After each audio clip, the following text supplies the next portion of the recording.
A very good morning to excellencies, delegates, speaker, and dear participants from all over the world. I, Neha Srivastav, on behalf of entire FDP team, welcome you all on the third day of this FDP on outcome-based education and accreditation. And before going to the today's session, I would like to brief you the sessions that we have covered in last 2 days. On the first day, we had Professor Neelam Pathak, Department of Biochemistry from Ram Manohar Lohia Awadh University, and she beautifully explained the challenges and needs of 21st century education. After that, Dr. Rajiv Manohar from Department of Physics, Lucknow University, had added sparkles on the second session and delivered his talk on accreditation, its mission, vision, and NBA validation criteria. On the second day, we had two very knowledgeable and intellectual speakers, Mr. Sriraj KP and Mr. Anoop Thomas, and they delivered their talk on NAAC criteria, its evaluation and ranking.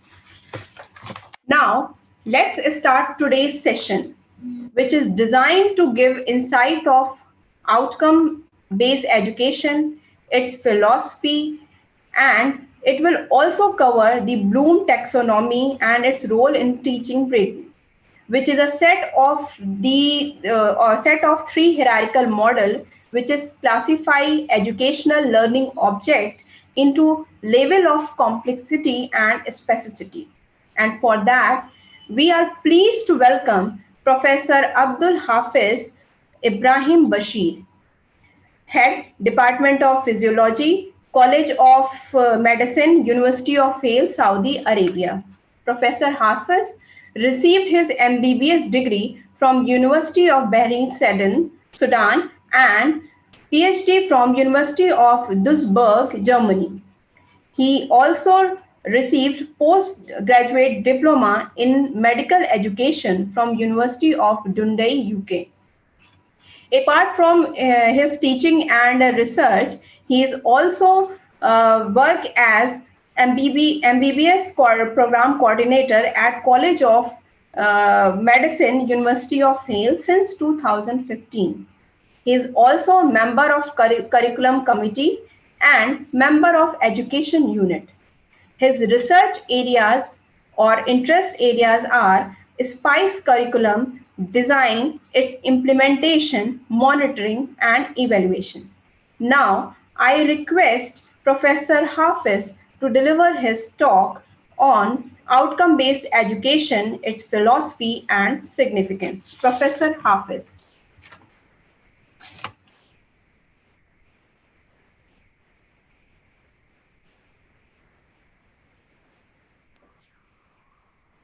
Welcome, everyone.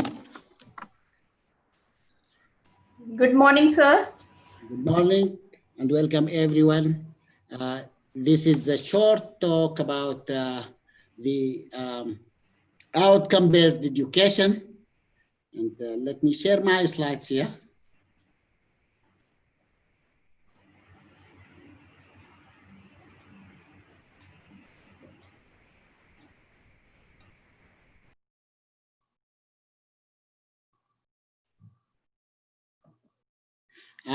These are two sessions. These are two sessions about outcome-based education.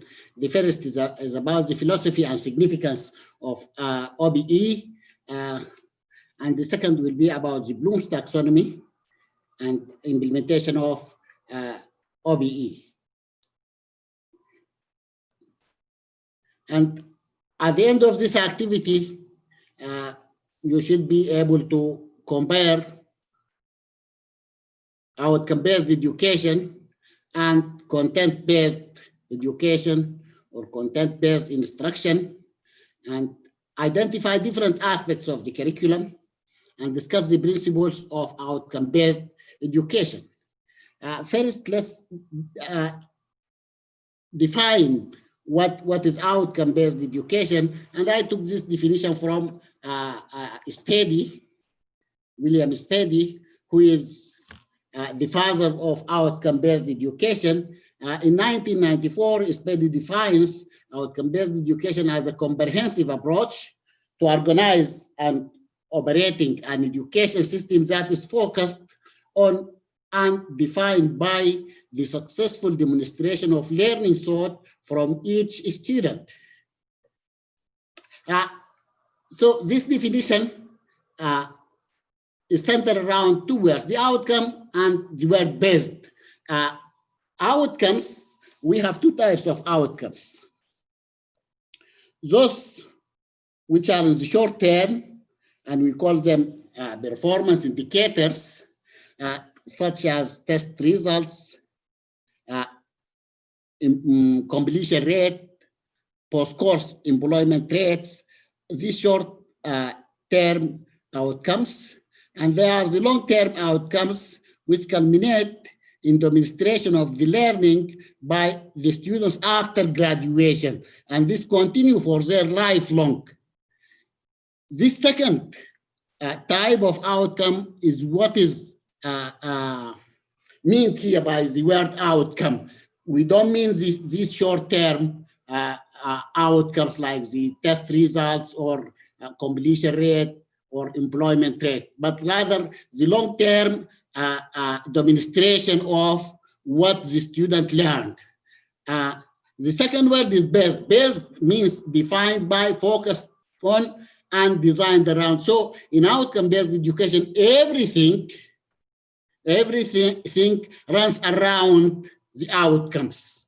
Everything runs around the outcomes.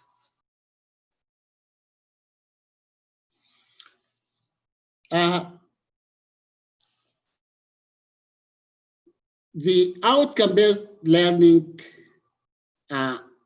is very old. It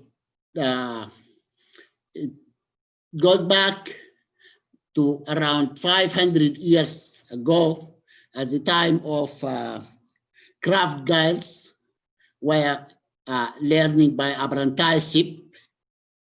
And then when sciences and education become more complex, they shift to what is called the content-based education. Content-based education, where the education is focused around the content that is delivered by the program or by the course. Then come a time where there is outcome-based education, but Spady calls this transitional outcome-based education because it emphasizes student mastery of traditional subjects related academic outcomes and some cross-disciplines outcome. Although it is outcomes driven, and the outcomes drive the process of education, but the outcomes themselves reflect the traditional content of the public school in the past. So they begin with the content, and from this content, they drive outcomes. Another shift was the transformational outcome-based education, which emphasizes long-term cross-curricular outcomes that are related directly to student future life. Here, the focus is about the future of the student, what the student is going, how the student is going to use what he learned. The first two, the transitional and the traditional content-based education and the transitional outcome-based education, both require transmission of knowledge, or they are based on transmission of knowledge from the teacher to the student, or from the source to the student. While a transformational outcome-based education is affected by the constructivism, that knowledge is built in the learner.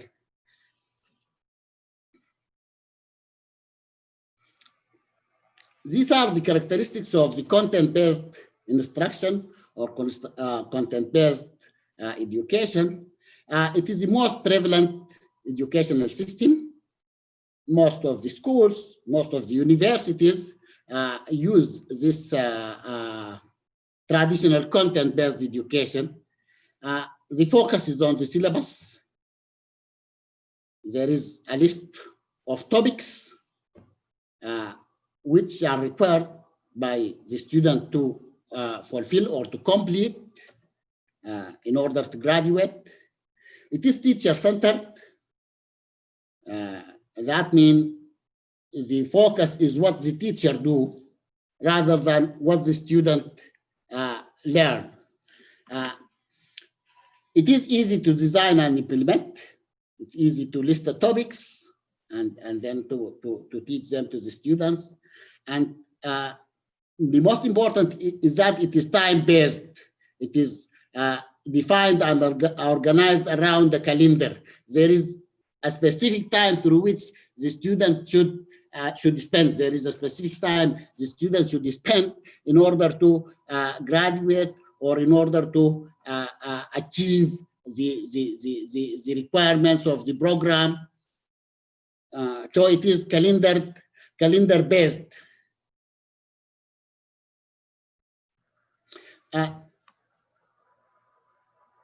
Then the first step towards the outcome-based education was invented by Tyler in 1963, and his theory was called the educational objective movement. He emphasized that 4 fundamental questions must be answered in developing any curriculum and plan of instruction. And these 4 questions are what educational purpose should the school seek to attain? So here there is a shift towards what is the result of the education, what is the purpose of education. The second question, what educational experience can be provided that are likely to accomplish these purposes? So again, the focus is the purpose of the education. And the third is how can this educational experience be effectively organized in order to achieve the outcomes or our intended outcomes, and how can we determine whether these purposes are being attained or not? And this is about the assessment and evaluation of the program. So also the assessment and the program and the evaluation are centered around or focused around the outcomes.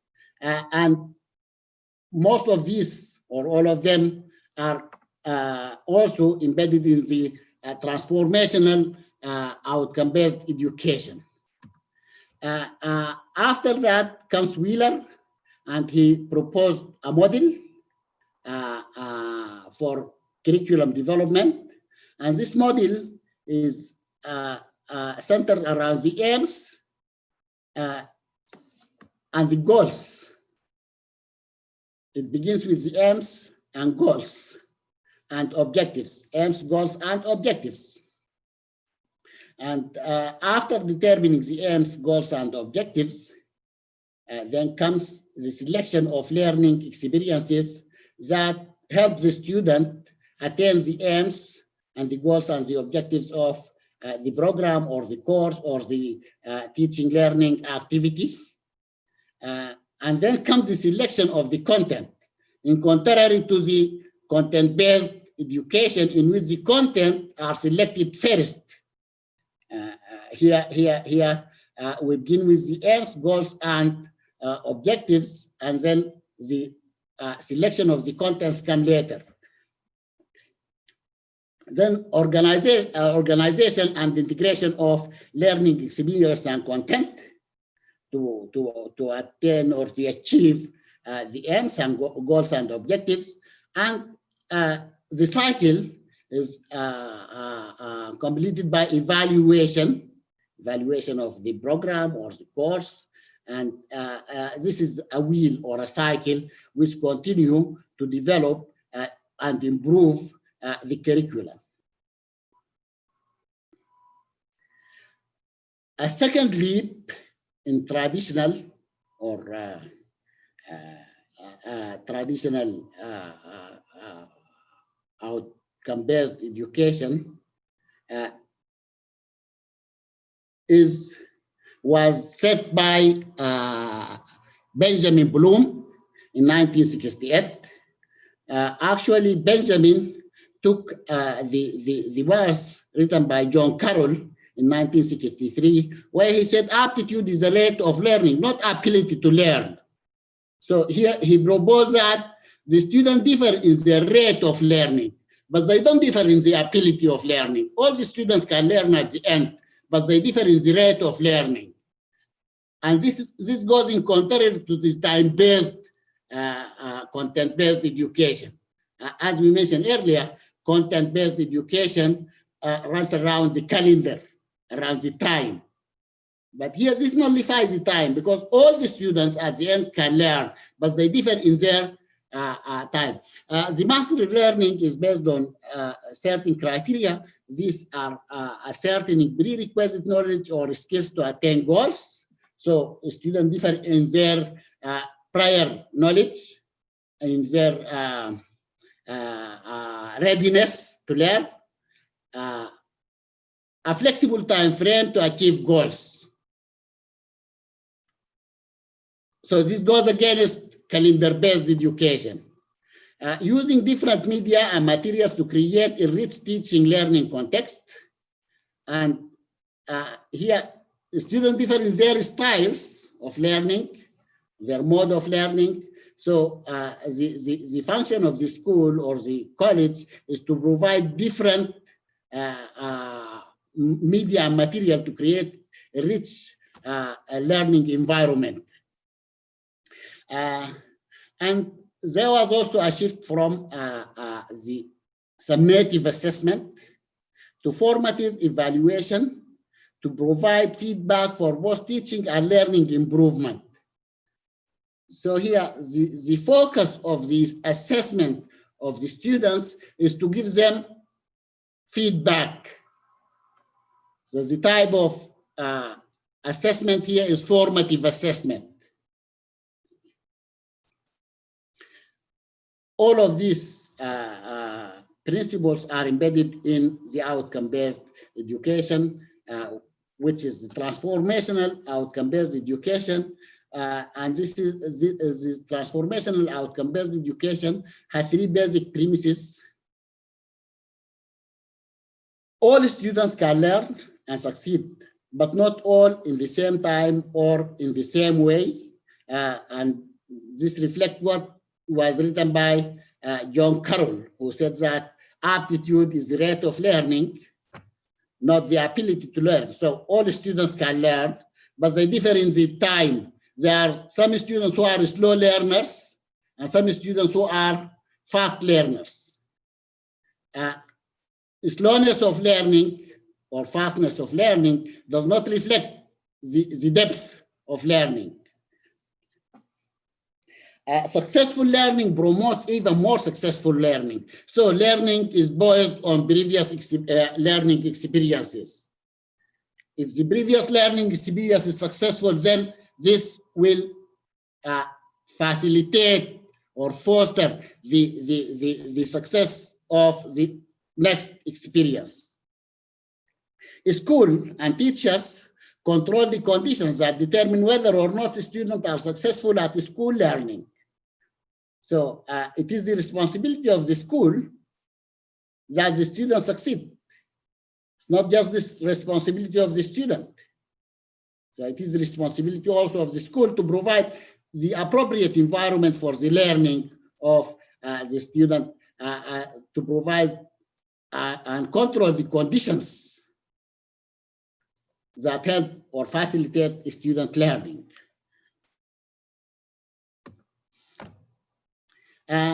What and whether the student learns successfully is more important than when and how.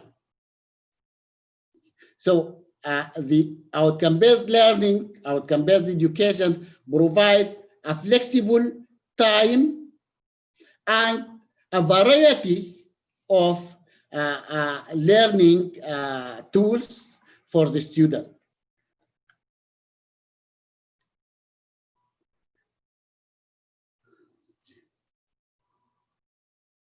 There are 4 principles of outcome-based education. The first principle could be driven from the title, outcome-based education. So the focus is on the outcomes. And the second is designing backward. We are going to discuss this. High expectation and expanded opportunities. I will come to the principles again after defining what is curriculum. A curriculum encompasses all the required learning outcomes, delivery, and assessment strategies involved in a training or educational program. So the curriculum consists of the outcomes, the strategies of the teaching or delivery of the material, and the assessment. This is different from the syllabus. The syllabus contains a list of topics that are delivered to the student by teacher. Design of curriculum involves the construction of an educational plan for all the activities involved in the development, delivery, and assessment of learning. So there is the outcomes, the strategy of delivery, and the assessment of learning. These are the 4 facets of the curriculum. Someone can look to the curriculum as the planned curriculum, what we plan to do. We can write a plan for the whole process for the outcomes, the process of delivery, and the assessment method. This is what is written is the plan. What we teach the student is the taught curriculum. And at the end of the course, we test the student, we assess the student, and we assess the student sometimes in certain parts of the curriculum, and this is the assessed curriculum. Some parts of the curriculum might not be assessed. And at the end, the student grasps some of the planned curriculum, some of the taught curriculum, some of the assessed curriculum, and might omit others. So what the student learned is the learned curriculum. So these are the 4 facets of the curriculum. And in the best school, these 4 facets should coincide with each other. Should be in the same line. It should align together. But this is not always the situation. Again, here, this is the outcome-based education. Let's go back to the principles of outcome-based education. The first is the focus on the outcome. It means that learners need to be informed of the intended outcome at the beginning of the program, at the beginning of the course, or at the beginning of teaching learning activity. A student should be informed about the outcome, the intended outcome. And the teacher need to focus on the intended outcomes. They should deliver materials that are relevant to this outcome, not other material, only materials that are relevant to this outcome, materials that help the student to achieve the outcome.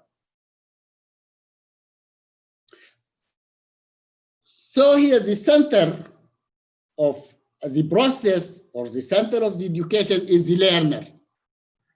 We are focused on what the learner gain during the program. And also there is transparency in the assessment, because a student knows how he is going to be assessed, on what basis he going to be assessed. The second principle is the designing backward. Usually in traditional curriculum, the design begin with the content. They begin with the content, and then they proceed to put some objectives later, and then the assessment. In outcome-based learning, the sense of the outcome-based learning, outcome-based education, is that they start with the end in mind. We start with the outcomes.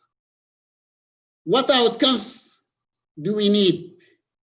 And accordingly, we design backward. We begin with the outcome of the program, and from the outcome of the program, we design the outcomes of the courses, and from the outcomes of the courses, we design the outcomes of each teaching learning activity. So course learning outcomes develop from program learning outcome. First, we begin with the program learning outcome, and then course learning outcomes are developed from program learning outcome, and learning outcomes for each teaching learning activity is developed from the course learning outcome.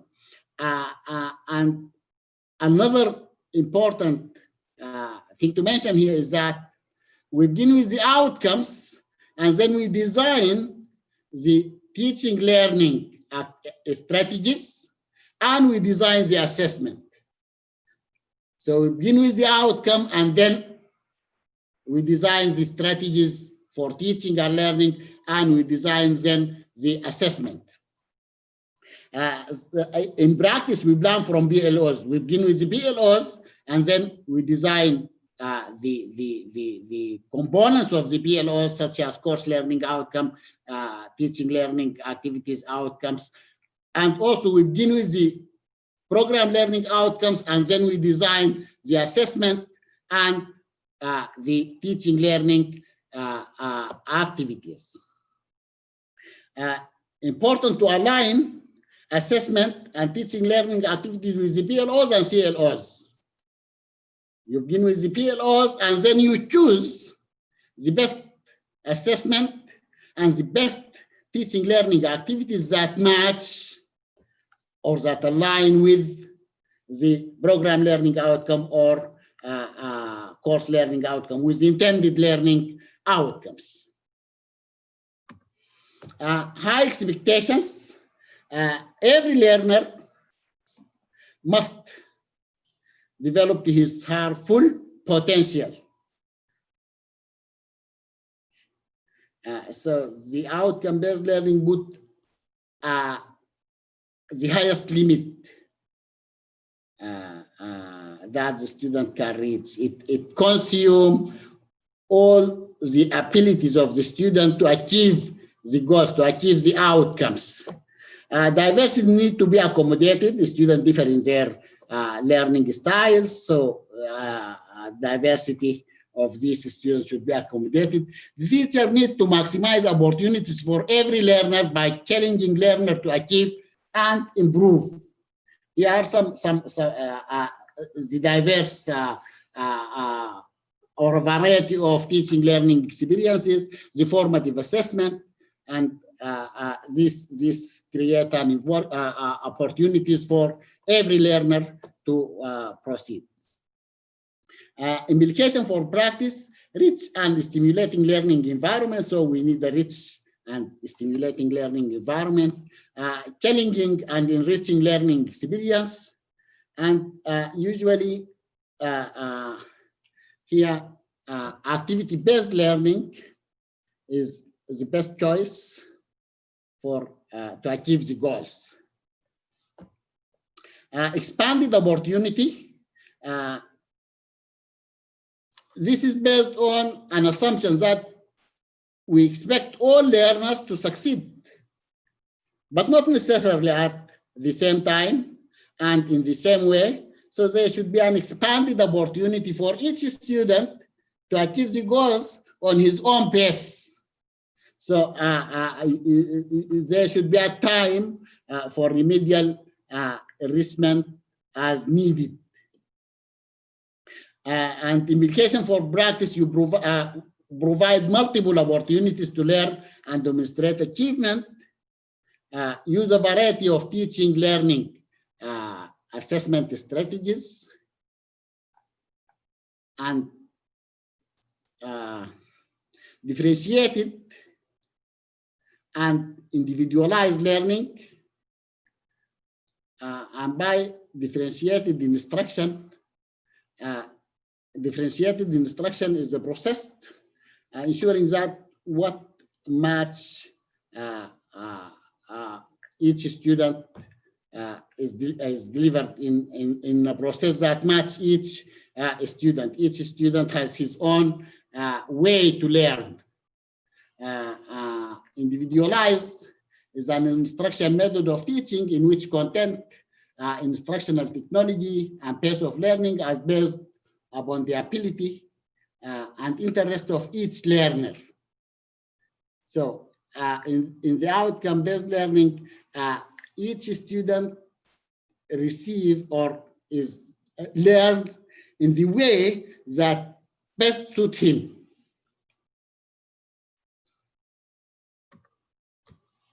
This is a comparison between the traditional content-based and the outcome-based education.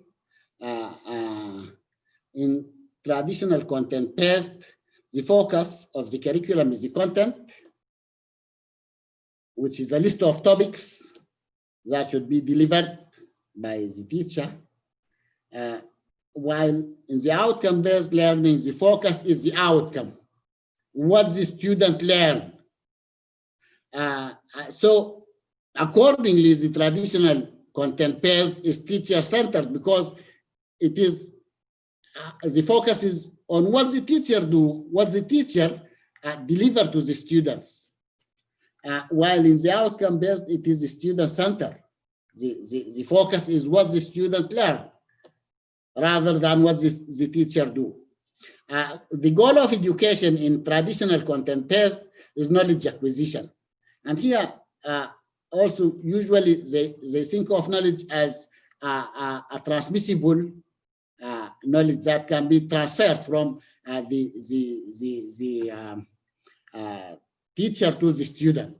While in the outcome-based, the goal of education is the knowledge application, how the knowledge will be reflected on the future of the student or the graduate. Assessment tools, they differ in the assessment tool. Usually in traditional content, most of the time they use proxies. While in the outcome-based, they use authentic assessment that mimic real task of profession. And by proxy means indirect measure. They use tools that indirectly measure the outcomes. But here in the outcome-based, we use authentic tools that measure actually what the student gained. In traditional content, the assessment is usually norm referenced. And by norm reference, we mean that the assessment depends on comparing the student with a group of other students to rank the student according to their performance. And sometimes we use a curve to determine the pass level or the success threshold. While in outcome-based, we use criteria referenced. We put certain criteria for success. If the student achieves this criteria, and independent of the other group or other students, he will be considered successful. Not to compare the student with other group. In traditional content, usually the emphasis on summative assessment, and summative assessment is usually an assessment that is done at the end of the course or the end of the program, and with the intention to measure whether the student has gain sufficient knowledge to be promoted to the next year or next phase. While in outcome-based, usually we use formative. The emphasis is on formative assessment.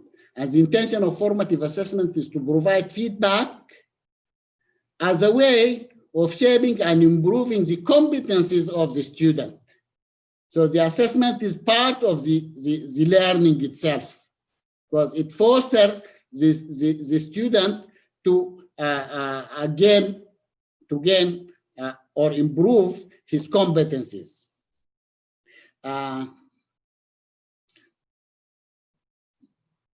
As far as program completion is traditional content-based, it is fixed time. One size fits all. One size fits all. So there is a calendar and everything runs around the calendar. So the student will complete the program within a given period of time.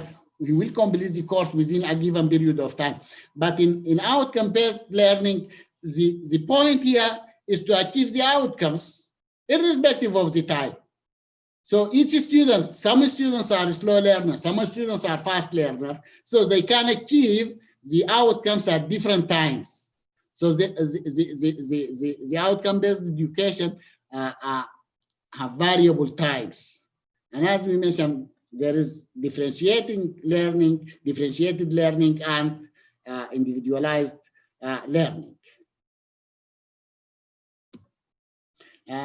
Here is how, this is again illustration of the inverse design. In traditional curriculum, we begin with the contents. With the contents, the curriculum is focused on the contents, the list of topics. And from these contents, we derive objectives and assessment. While in outcome-based education, the curriculum is driven by the needs. Here, I wrote health needs, but whatever, for any profession, it is driven by the needs. And the needs determine the attributes of the graduate and the outcomes that we need, or the student to gain during the time he spent in the program. After determining the outcomes, we choose the teaching learning activities and the assessment for the education. So you see, needs first, then comes the outcomes, and then the teaching learning activities and the assessment.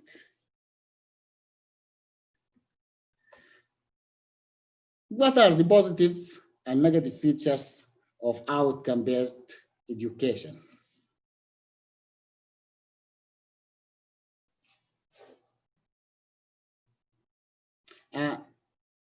This is debatable, and it depends on your philosophy towards outcome-based education.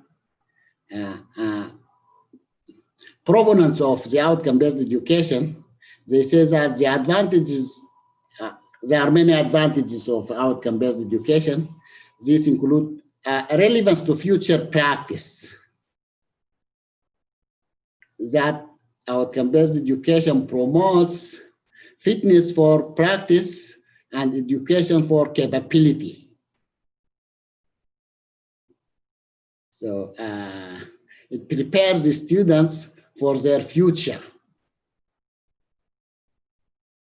and for the real life problems that they are going to face in their professional career. Second is the clarity of goal.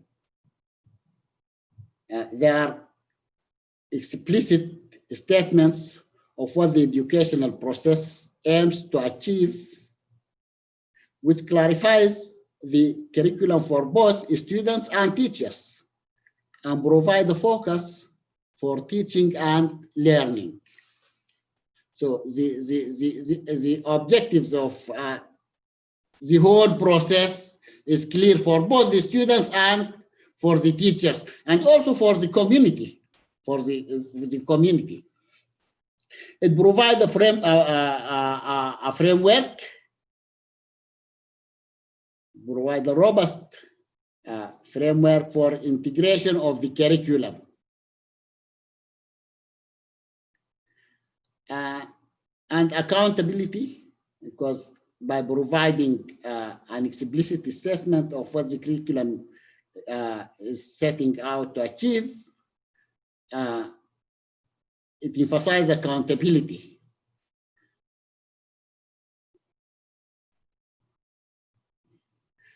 Flexibility, outcome-based education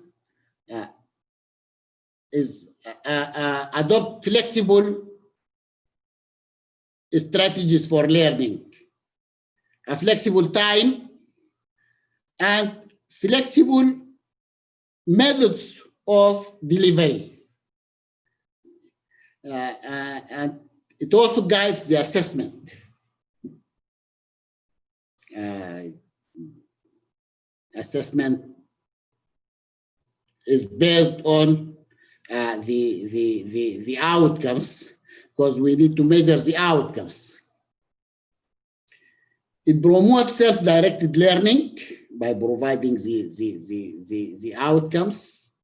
Students know what are the outcomes, what is needed exactly from them to learn. So this promotes self-directed learning, and by so it promotes continuum education, and it facilitates curriculum evaluation.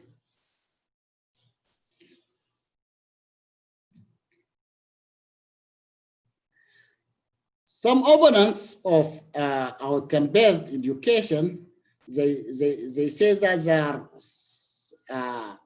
a negative side of the outcome-based education.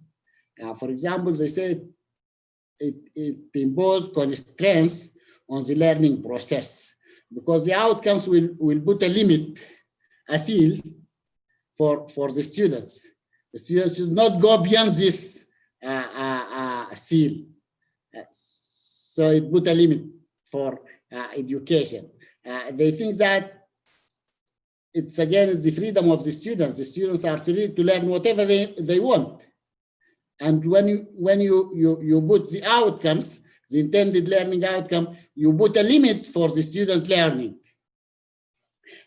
Also, they say that there is inappropriate emphasis on values and attitude, which cannot be easily measured.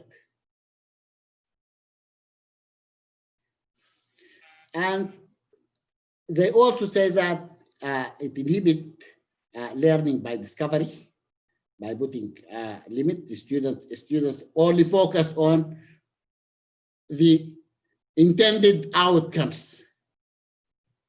They don't discover what they need to learn. Anyhow, these are some opinions, but everyone can think of more advantages and disadvantages of the outcome-based education.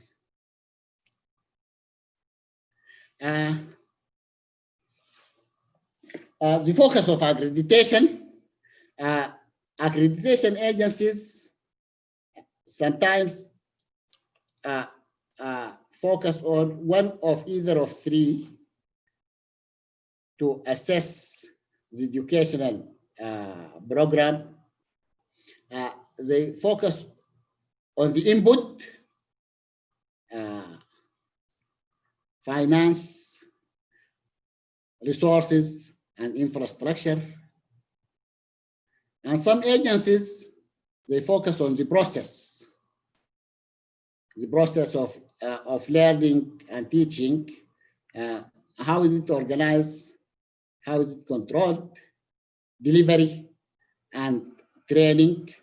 So they focus on the process of teaching learning in the program. And some agencies, they focus on the outcomes. The products are results of the education. And also some agencies, they combine input with the process or input with the outcomes. But recently, many agencies are shifting towards evaluating the outcomes, to assessment of the outcome, especially in engineering and medicine. Most of the global accreditation agencies in engineering education have answered their assessment or learning outcomes. Maybe the Washington Accord, which is the first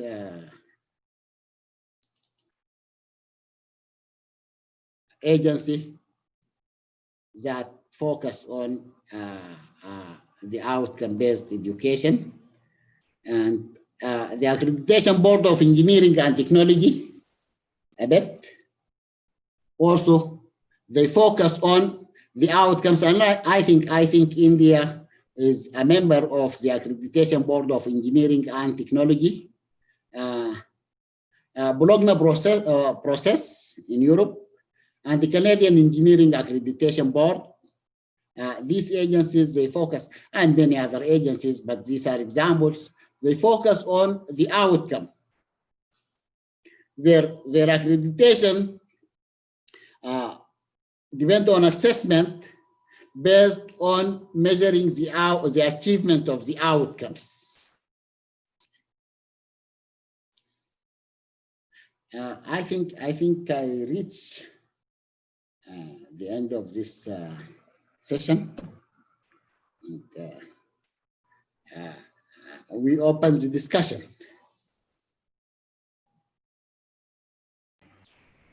Okay, sir. Can you please unshare your slide? Okay.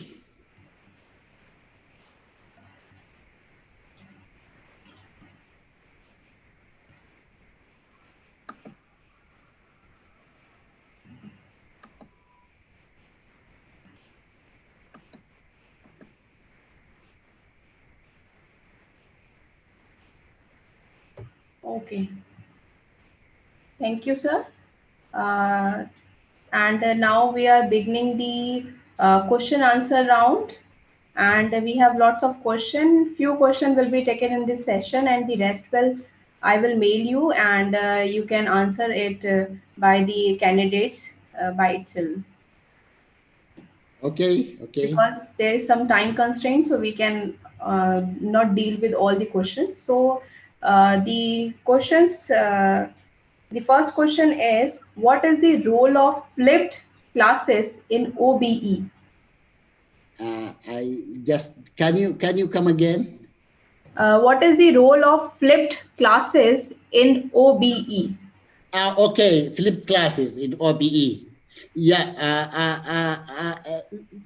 the outcome-based learning, flipped classes is a process. It's part of the process of learning. However, it is, as we mentioned, that outcome-based learning foster active learning, which is flipped classes is part of, or they foster activity-based learning, But at the end, the focus of outcome-based learning is the outcome, not the process, not how the student learned. It is what the student learned. Okay.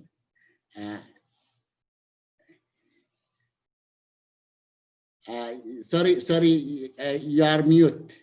You are muted. Can't hear you. Okay, thank you, sir.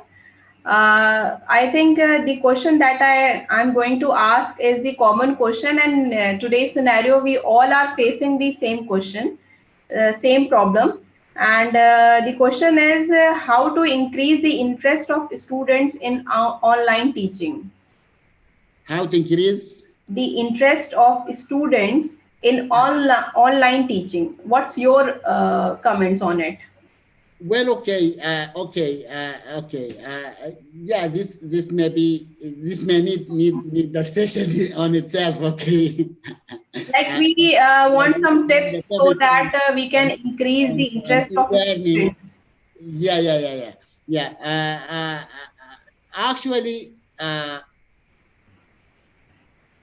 the interest of the student in e-learning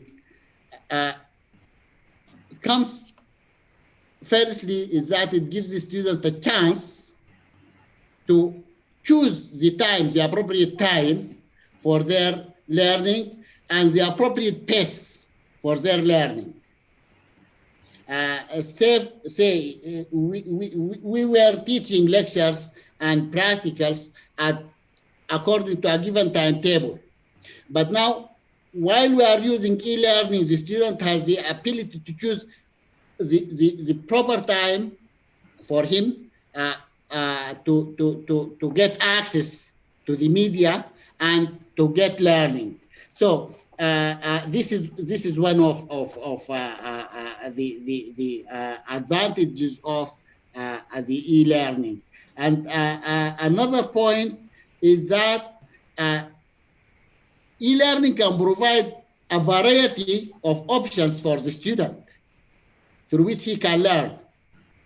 I mean, there are many tools that can be used in e-learning to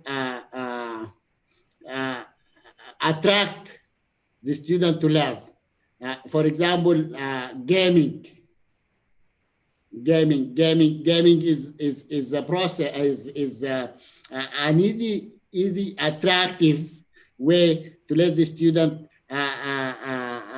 learn from the media and through e-learning. However, the problem is most of teachers now, they took their same activities, same lectures, and they just took these lectures and put them online. Actually, maybe this is not that much attractive for the students because there is a lot of tools and there is a lot of facilities that can be provided by e-learning and that will be utilized by teachers to attract the students. Okay. Thank you, sir, for your answer. I think we should make our lectures more interactive, and we should add some practical questions in it so that the students will increase their interest in our lectures. Yeah, definitely. Yeah. Yeah, more Yeah. interactive. Yes. Yeah. Now the next question is also very relevant from the point of this curriculum. What do you think? The marks-based or grade-based system is effective when we talk about outcome-based education? Uh, Like, what should be preferred for outcome-based education, marks-based or grade-based? oh wow. Okay. I think in outcome-based learning, grading is better than marks, and not just only grading, because here it is a feedback which is a communication between the feedback is usually formative, as we mentioned, or it foster outcome-based learning foster formative assessment. And the formative assessment is not just to put a mark, rather it is a communication between the student and the teacher. Okay. Okay. And thank you, sir. And the next question is, please explain the designing drawbacks. Designing. I think it is when we design the curriculum, Yeah, what would what be was the the text? drawbacks? Like benefit, we know it very well, but there must be some drawback also when we create a line of curriculum in our university. Just a moment, I didn't get the point properly.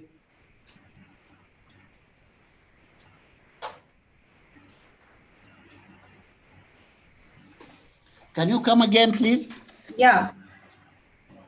Sir, the question is about the drawback of designing of curriculum. Like the candidate is wanted to ask, like when we make a curriculum, then there is a benefit points, but there must be we are drawing a line also that will not benefit for the university. So he is wanted to know the drawbacks to of designing a curriculum. General curriculum. She's Yeah, talking yeah, yeah. about the Like we curriculum. are creating a line of curriculum for our students, and students are not able to think out of the box. Yes, I yes. understand from this question. This is you answer the question. The most or proponent of curriculum, they talk about freedom of learning, that students should be provided, should find uh, opportunities to learn without limits, without putting a limit for his education. The curriculum put a limit for the student education. Okay. I think there is some network issues.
Sir, are you able to listen me?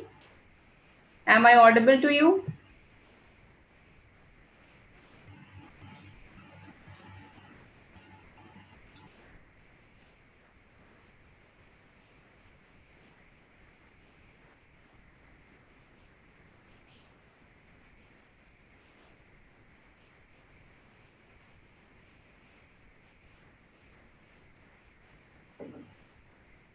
I think there is some network issues. I think we should take a break of 5 to 10 minutes, and then we will join again, because there is some network issues on Sir's side. So we will be right back at 11:10.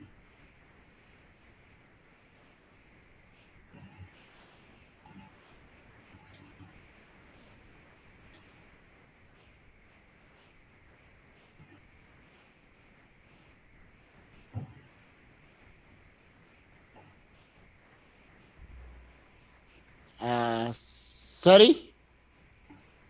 Okay. Hello, Hello? something happened to my laptop. Okay, okay. No issues, sir. There is some network issues. We can understand it. Yeah, yeah, yeah, yeah, Yeah. yeah, yeah. But Uh, I think I'm not using the webcam now. Okay, it's okay. Are you able to listen me properly? So Yes. Yeah. Listening is okay. Yeah. Okay, no issues, sir. We are able to listen you properly. So I am asking the next question.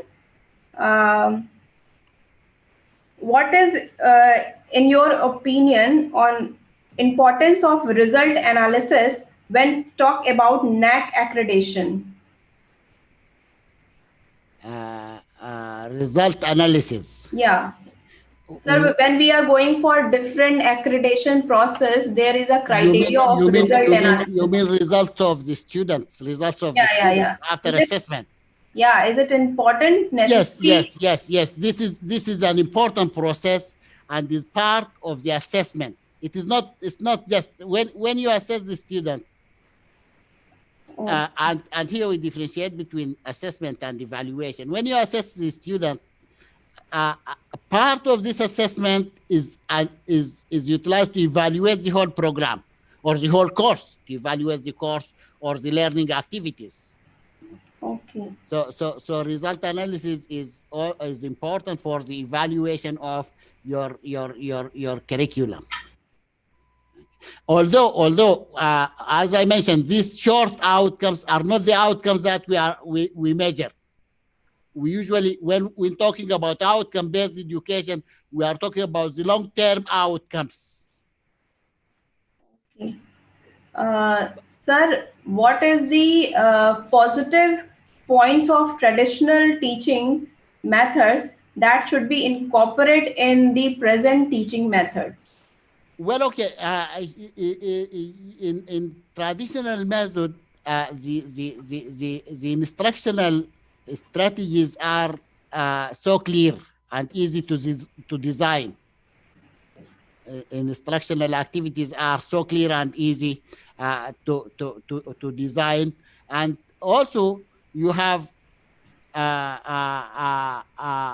some guarantee that there are certain topics that will be covered for the students. This is not provided by the outcome-based education because the teaching learning activities sometimes miss to cover certain areas of what is needed to be learned by the student. So these are two advantages of content-based education. The first is clarity of the instructional strategies, and the second is the coverage of a large area of the knowledge needed by the student. Okay. Thank you, sir. And the next and the last question is, sir, we are continuously increasing or enhancing the quality of education by different means like outcome-based education and accreditation also. But still the quality of students somehow is decreasing.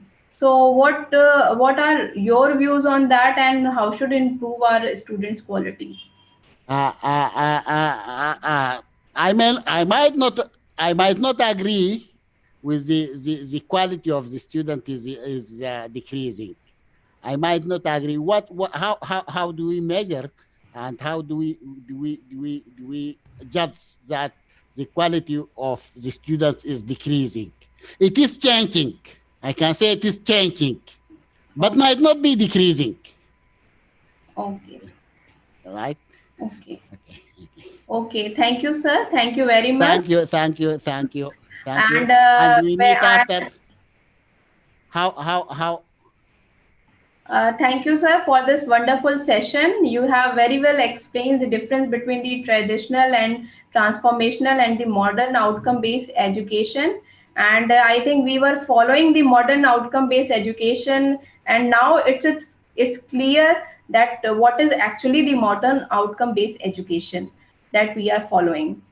And thank you for being here for the first session. And now I will take a 10 minutes break because this next section will be chaired by again the Professor Hafiz. So he might be taking 5 or 10 minutes rest. After that, we will meet on the second session, and which is based on the Bloom taxonomy. And till then, take rest, and please come and join after 10 minutes. Okay, thank you.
Well, again, very good morning to all of you present here, and thank you for the attendance in the first session of this FDP program, Outcome-Based Education and Accreditation.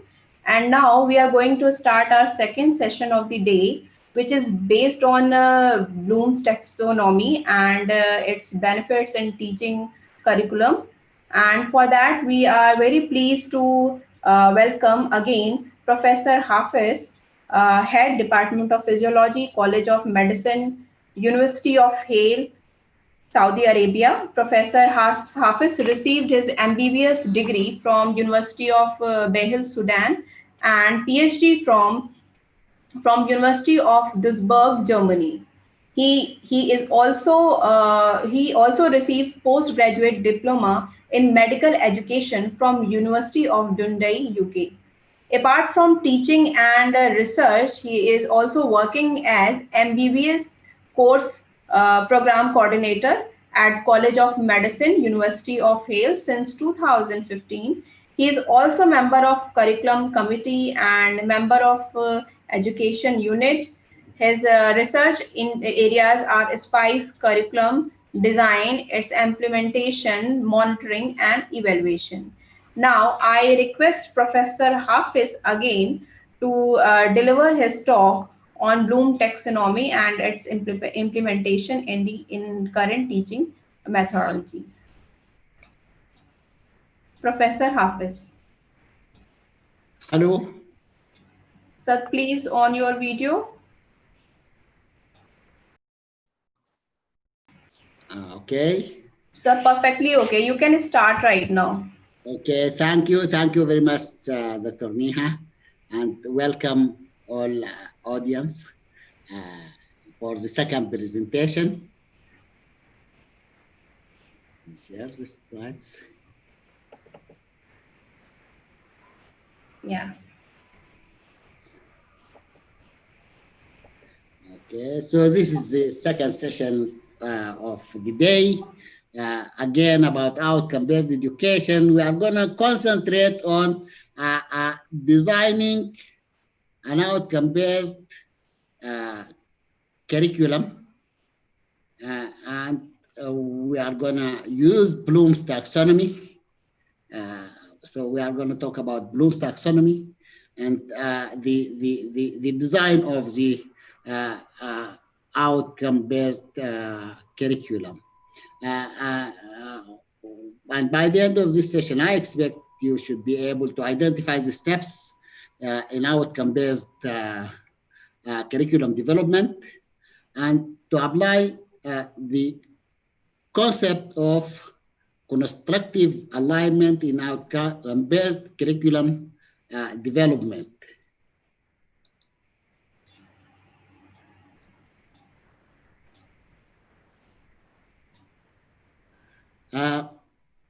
First, let's put some definitions of some terminology we are going to use in this session. Mission and vision, and the mission of vision can be the mission of vision of the institute, the university as a whole, the mission of vision and vision of the college, and the mission of vision and vision of a specific program. And mission and vision are statements on the long-term view of the institution, of itself, and the world within which it operates, including the fundamental purpose of its existence, its long-term role and stature, and what it does to achieve this purpose and how it would like to play its role. So these are general statements for the institute as a whole, and for the college, and for a single program. But at the end, the mission and vision of a program should be in consistence with the mission and vision of the college and the mission of vision and vision of the institute. Another important terminology is the program educational objectives, PEOs, are broad statements that describe the career and professional accomplishment that the program is preparing graduates to achieve at time of graduation, and these are based on the needs of the program constituencies. Further on, there are the intended learning outcomes, and they describe what the learners will be able to do when they have completed either a teaching learning activity or a course, or upon completion of the program. And the intended learning outcomes for the program, we call them program learning outcomes. This is the big picture which the student will achieve at the end of the program. And the course learning outcomes, which are the outcomes of the units within the program. But these small units, the course outcomes, will build the whole picture. At the end, they will build the whole picture of the outcomes of the program. Here are some steps in planning outcome-based curriculum. At the end, these are the steps, 7 steps. I identify 7 steps. The first step is to identify the overall purpose and the need for the program. So the first step is that what do we need in this program? Why is this program? What is the purpose of the program? And usually this is accomplished by conducting a need analysis study. Need analysis study that studies the needs of the community for the program. Not only the need of the educators, no, the need of the community as a whole, the stakeholders. The second step is that if we are going to build a program and then students will graduate for this program, what are the attributes of our graduates? So the second step is to identify the attributes of the graduate. How can we describe the graduate after finishing the program? What skills, what knowledge, what behavior, what attitude that describe our graduate? The third step is to define the required attribute and their components. What are the components that will let the graduate possess the attribute? And these statements should be explicitly expressed. So explicitly defines the required attribute and their components. Definitely the student will not gain these attributes in a day or two, but throughout the program. So there are milestones along development path for these attributes. You will gain them piece by piece, a bit by bit. Okay. So a second step is to define the milestones along development path of the attributes. And then we select the assessment tool to measure the progress along these milestones. So the assessment tool should be selected at this step. And after selecting the assessment tool, we select the educational activities, experiences, and instructional method. How are we going to deliver the course or the program to the student, to the learner? So the strategies, the educational strategies, the experience, and the instructional methods are determined. And at the end, you design an outcomes evaluation of the program, how to evaluate your program. Actually, I took this from competency-based medical education and a principle of curriculum design.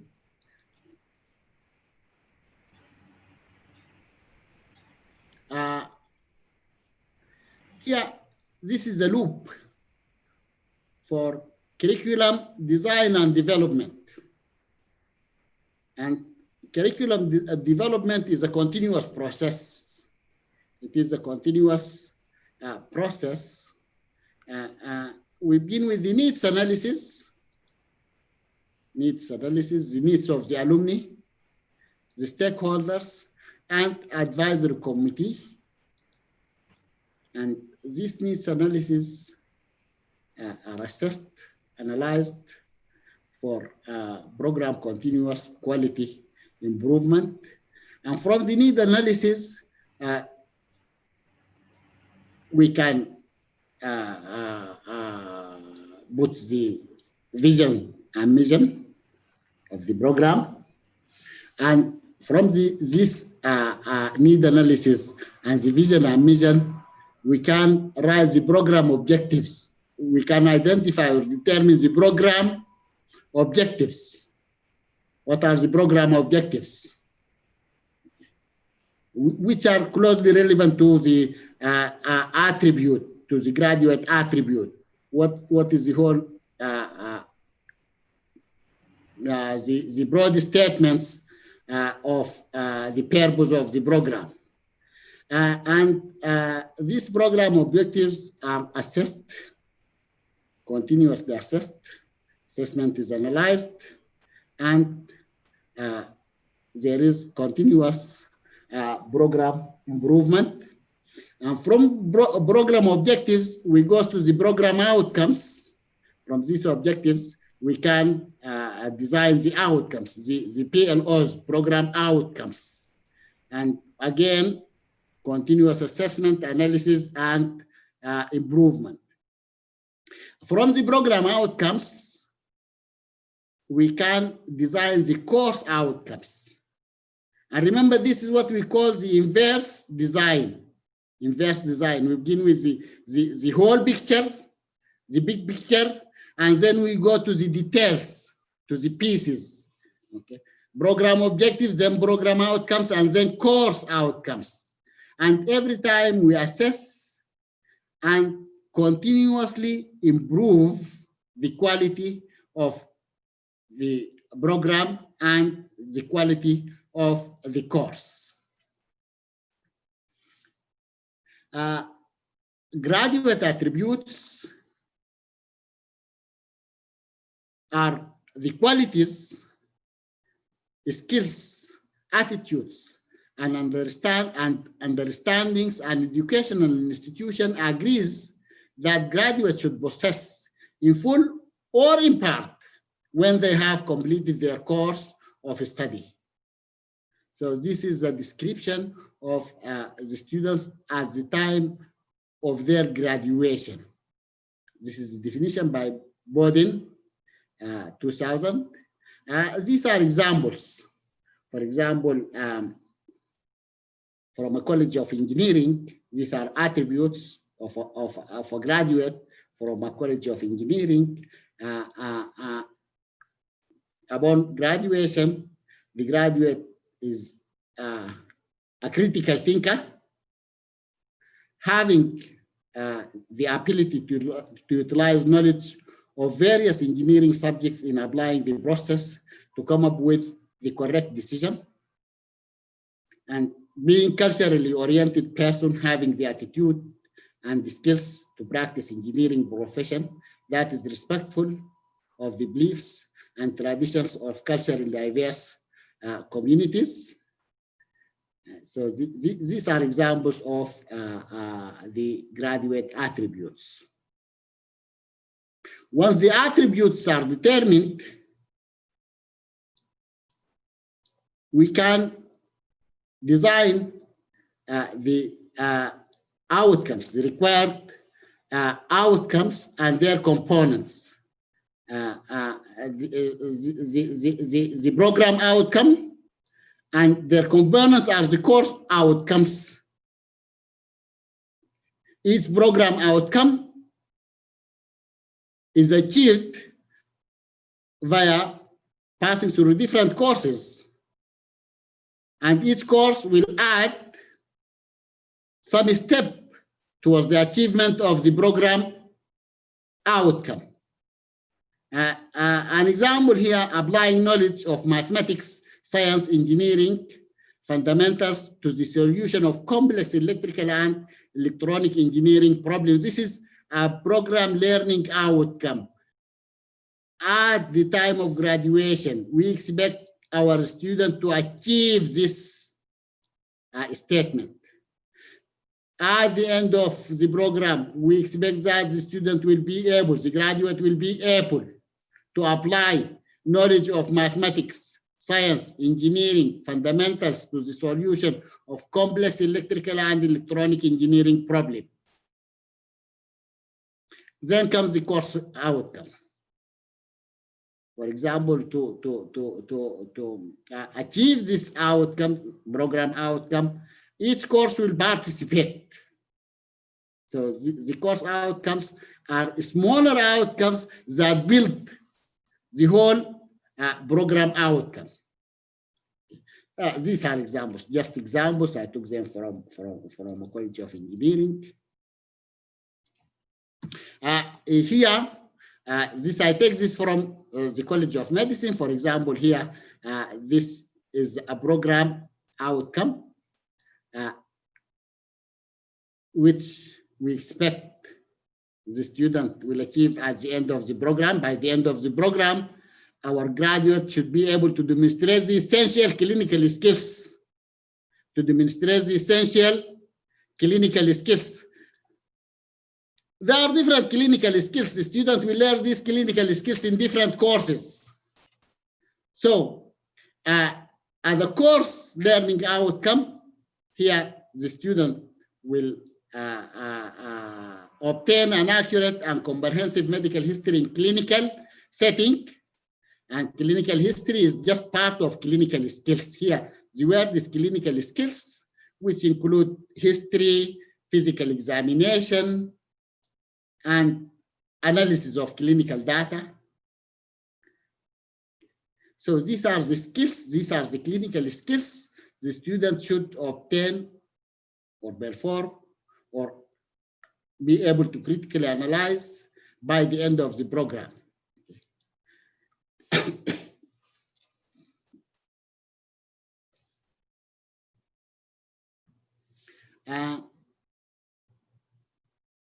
I mentioned that there should be milestones for each outcome. There are levels. The student will begin as a novice, only observing, and the novice can only observe the activity. He still can't do the activity, but only observe the activity. Then the novice shift to advanced beginner, and the advanced beginner can act under direct supervision. He can act under direct supervision. And the next level is competent. A competent subject or a competent person act with supervision readily available. He can act on himself, but supervision should be readily available. Then a professional acts independently, and the top level is the expert level, who can supervise others, who can supervise others can supervise the advanced beginners, the competent. So this is the expert level. Anyhow, this is taken from a program for anesthesiology, from a program of medicine, but I think it could be applied anywhere. The point here is that there are level of achievement. For each program outcomes, there is level of achievement.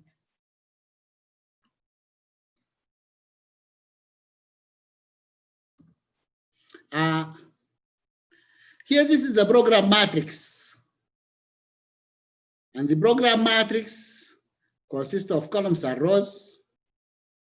I list here the program learning outcomes, 1, 2, 3, 4, 5, and the courses, course 1, course 2, course 3, course 4, course 5, and each course will just in this course, the students should achieve a given level. I put these letters. B is a basic, A advanced, and P is professional level. So these are 3 levels. In the PLO1 is achieved through course 1, course 2, and course 5, for example. Course 1 will provide basic knowledge, skill, and the skills for PLO1.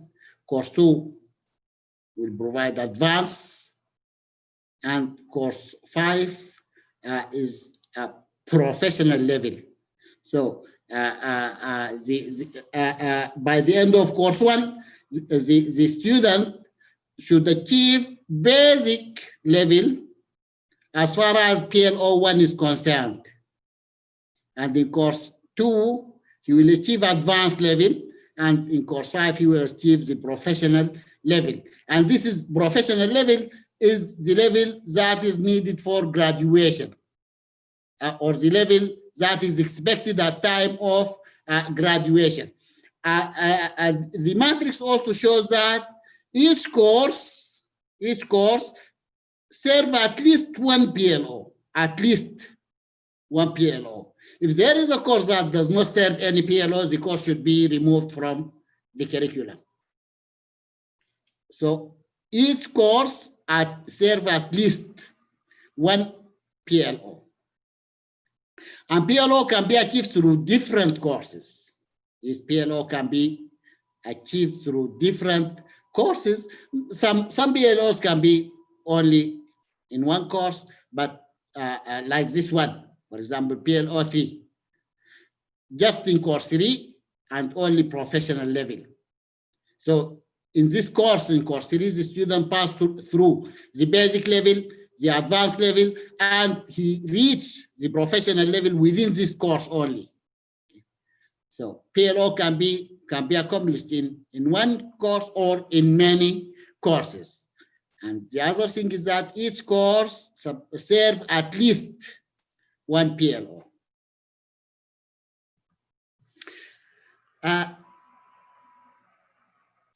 We remember that there are 4 facets of the curriculum.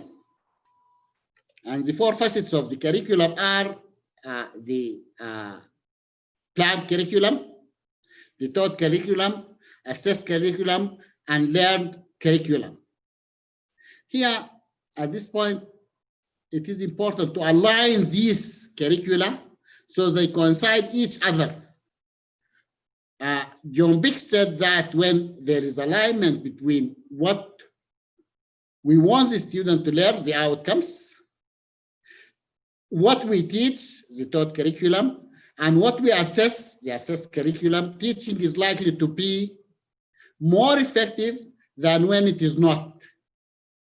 If you plan something, then you assess something else, and you teach something else, and you assess a different thing, then the student will, the learning of the student will be minimum. It will be maximum if the planned curriculum is the same as the taught curriculum, is the same as the assessed curriculum, and then the learned curriculum will be the same.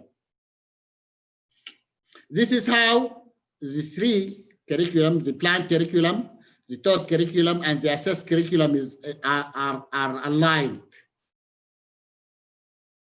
This is the planned curriculum, and this is the implemented curriculum. By implemented curriculum, we mean the taught curriculum and the assessed curriculum. There is the outcome curriculum. The outcome curriculum is the learned curriculum. The learned curriculum. Sorry, here you see the planned curriculum, the implemented curriculum, which is the taught and the assessed curriculum.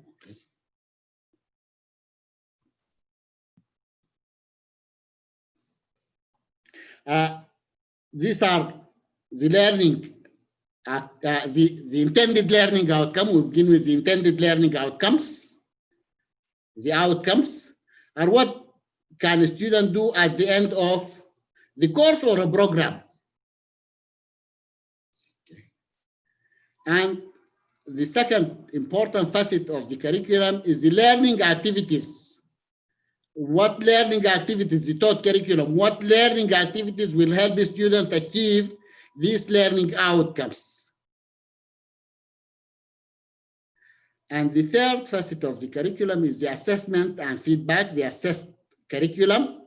How do we know if a student has achieved these outcomes? So these are three facets of the curriculum. The intended learning outcome is the planned curriculum. What we plan, what we expect the student will be at the end of the program or at the end of the course, what we expect the student will achieve at the end of the learning opportunity, whether it is a program, a course, or a teaching learning activity. And the learning activities, these are the strategies, the process of learning, and the assessed curriculum. So these three should be connected together and should be aligned together. When they are aligned, the student learning will be at its best. There are 4 steps in constructive alignment.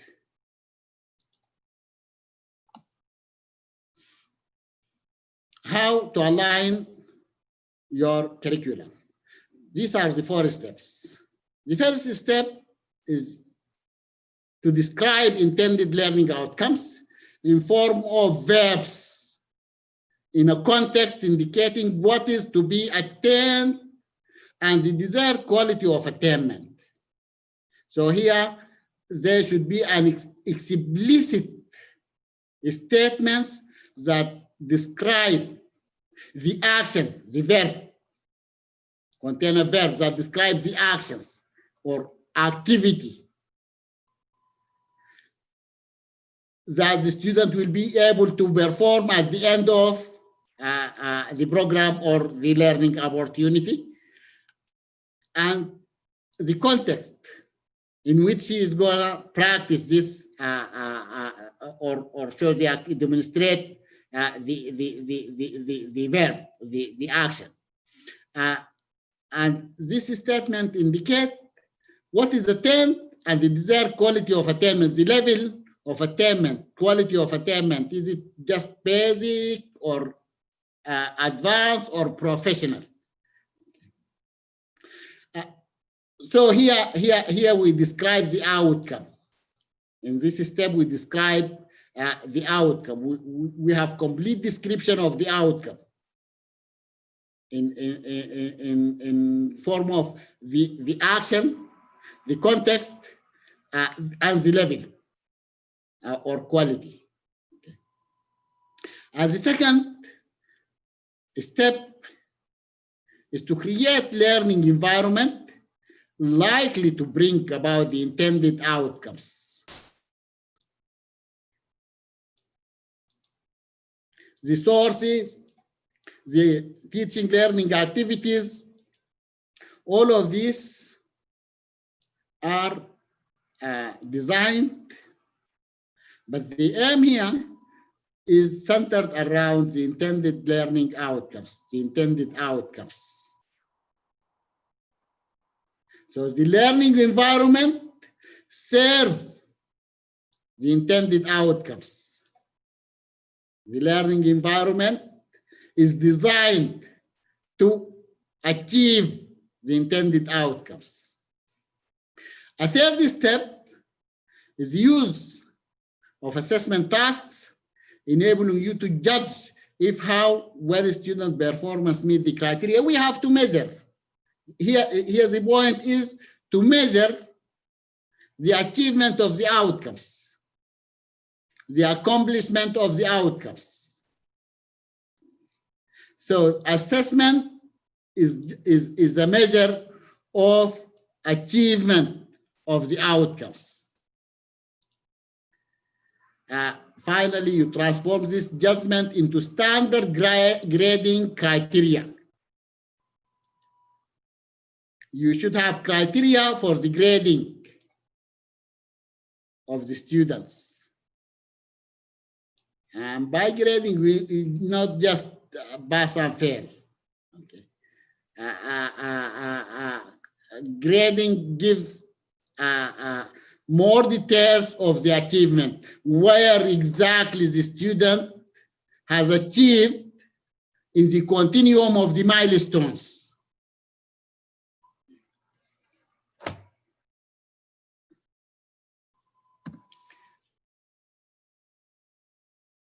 How to design ILOs, program learning outcomes or course learning outcome. There are two models, or actually the SMART model by Lolar and Horniak is the most used model for designing outcome, and there are five characteristics of a good outcome: specific, measurable, achievable, relevant, and time-bound. S for specific, M for measurable, A for achievable, R for relevant, and T for time-bound. So this is the SMART. This is the word SMART. Okay. And by specific, we mean that the statements of the learning outcome should be clear and direct. Clear and direct statements that tell the learner, tell the students exactly what he or she should learn and what he or she should be able to do after the end of the learning opportunity, whether it is a program or course or teaching learning activity. Important that it is clear and direct statement, clear and direct statement, and written in the language of the student, not in the language of the educator. The student should be able to understand what is needed exactly. It shouldn't be vague, unclear, or misleading. The second characteristic of a good PLO is that it should be measurable. Should be measurable. And measurable means that we can observe the action. It must be an action that can be observed.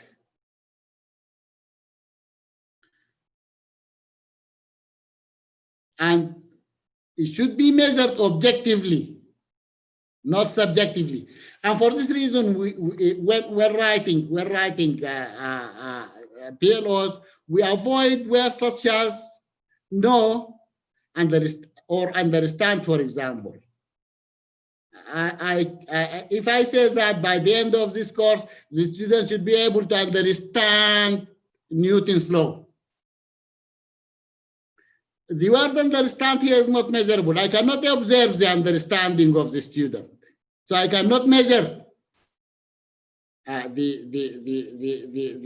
understanding of the students. The verb here is not measurable, not observable. But I can say the student should be able to apply Newton's law. I can observe the student applying the Newton's law, for example. And also the measurement should be objective. That means agreed upon by different assessors. I mean, for example, by the end, I can write a PLO. I say by the end of this course, the student should be able to design a beautiful machine, for example. The word beautiful here is not is a subjective word. It's a subjective description.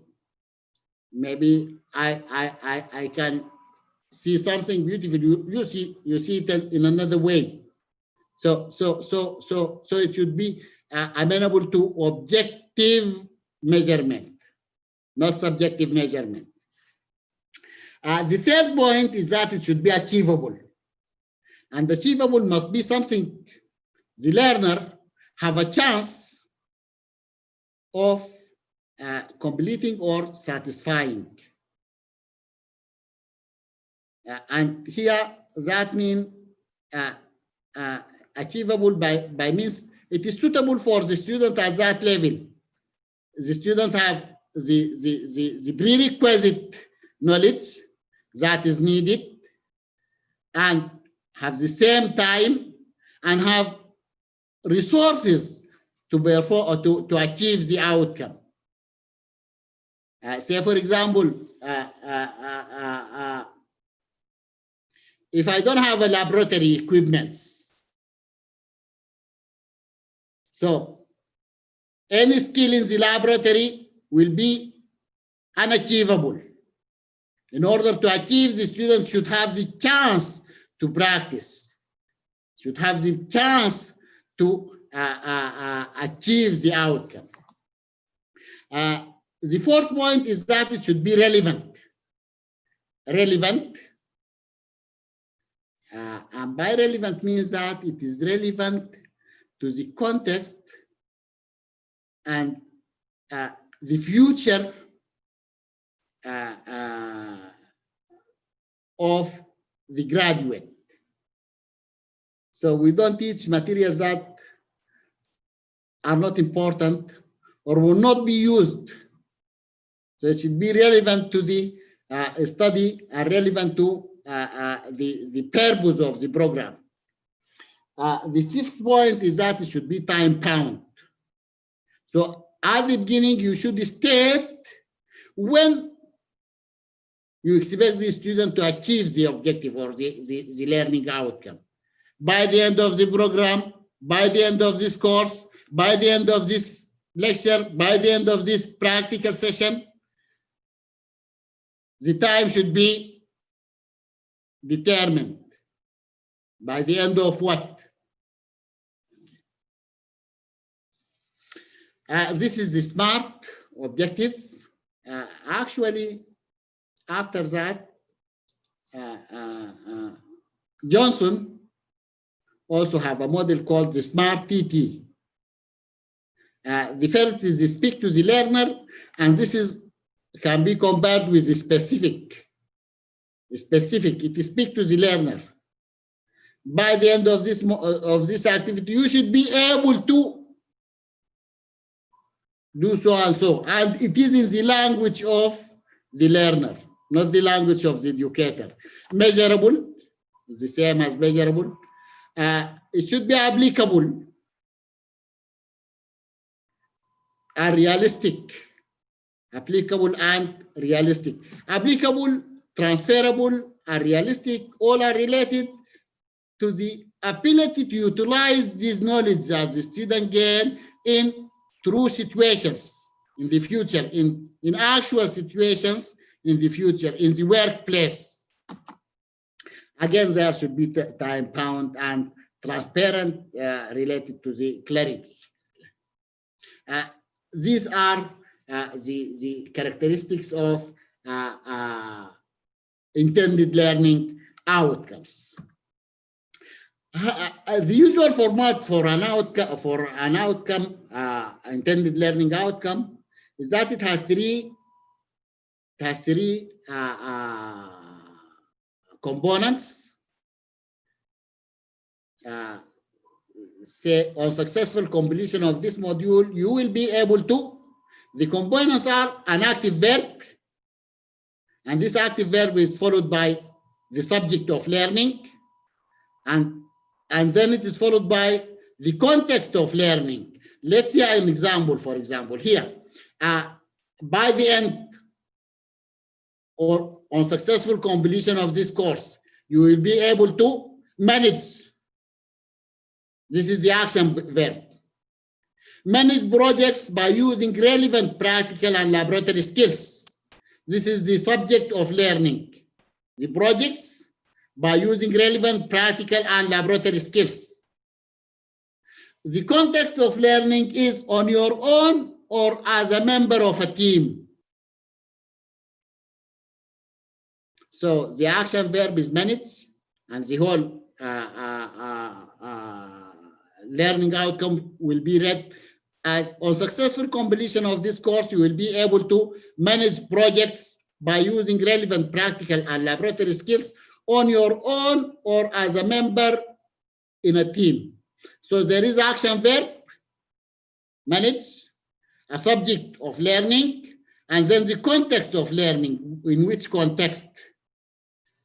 The same apply here. Obtain, the action verb, an accurate and comprehensive medical history from a patient with back pain in typical clinical settings. This is from the College of Medicine. This is from a College of Engineering, I think, practical laboratory skills, or College of Science. This is from a College of Medicine. Obtain an accurate and comprehensive medical history from a patient with back pain in typical clinical setting. Obtain is the action verb. Accurate and comprehensive medical history from a patient with back pain is the subject of learning, and the situation or the context is a typical clinical setting. Here, demonstrate Newton's third law under experimental conditions. The action verb is demonstrate. Subject of learning is Newton's third law, and the context of learning is under experimental conditions. Okay, we come to the Bloom's taxonomy of the objectives, and there are three domains of learning as far as Bloom's taxonomy is concerned. The first is cognitive, and the cognitive domain deals with knowledge.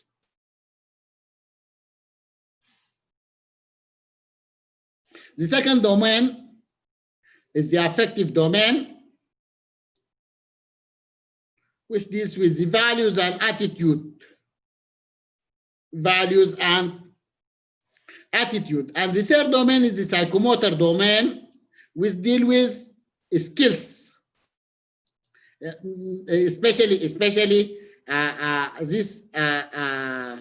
physical skills, not mental skills.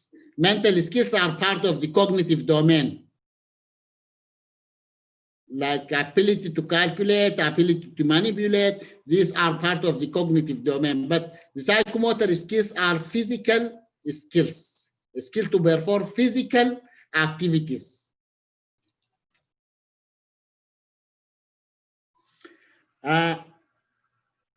This is the Bloom taxonomy of educational objectives and the three domains of learning: cognitive, affective, and psychomotor. And as you see, the cognitive domain has 6 levels,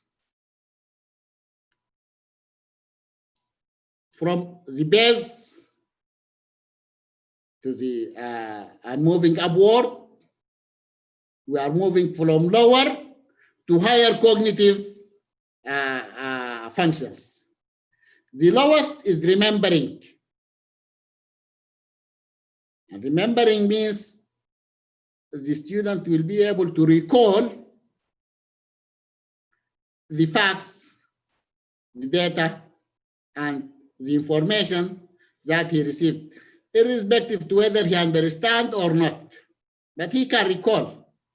Okay. The second level is understanding, understanding. Third level is applying, analyzing, and the fifth level is evaluating, and the top level is creating. However, the three higher levels are called higher cognitive domains, higher cognitive functions, analyzing, evaluating, and creating.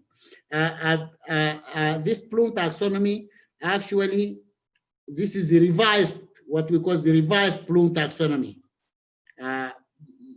Benjamin Bloom first designed this taxonomy, but he mentioned remember, understand, or comprehend. Actually, he said remember, comprehend, apply, analyze, create, and then evaluate. Or synthesis, then evaluate. The difference is that here we use remembering instead of remember, and the fifth and sixth are the revised taxonomy changed the order of the sixth and fifth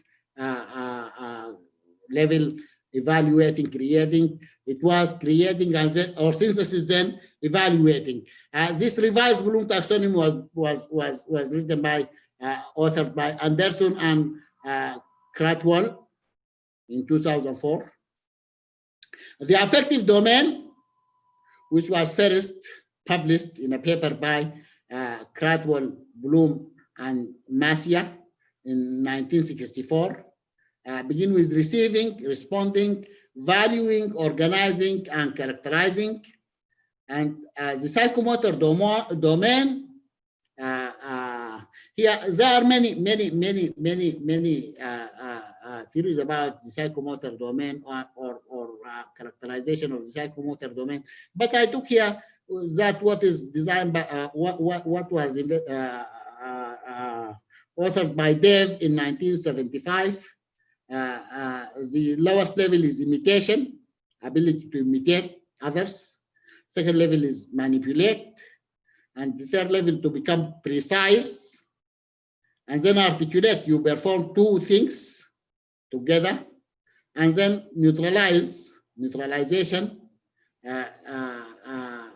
performs the activity with minimal mental stress. However, we are going to concentrate on the cognitive domain a little. This is the revised Bloom taxonomy and the action verbs. Here, this is the relation between the Bloom taxonomy and the action verbs. You remember that when we design an ILO, we need an action verb. We begin the ILO with an action verb. The action verb is related to the level of cognitive level in Bloom taxonomy. Remembering, the student can recognize and recall relevant knowledge from long-term memory. So the action verbs include define, duplicate, list, count, memorize, repeat, reproduce. All these verbs, are action verbs that are related to remembering or recalling of information. The second level is the understanding. The student can construct meaning from oral, written, and graphic message. The point here is to construct meaning, the ability to construct meaning. Recording is just to repeat what has been studied. But here is to construct meaning. The actions verb include interpret, exemplify, classify, summarize, infer, compare, explain, paraphrase, and discuss. The third level is applying. And here the student can use information in a new way. He can apply the information which he learned in a context. He can apply them in a new context, in a new setting. And the action verbs are demonstrate, dramatize, interpret, solve, use, illustrate, convert, discover, discuss, and prepare. Definitely there are other action verbs. These are just examples. The fourth level is analyzing. And by analyzing, we mean that the student can distinguish between parts, can analyze any concept into different parts, and justify decisions. Into different parts, how they relate to each other and to the overall structure and purpose. And the action verbs here: compare, contrast, criticize, differentiate, discriminate, question, classify, distinguish, experiment. Yeah, the point is that a student can break a big concept or idea into parts, and then he can relate these different parts.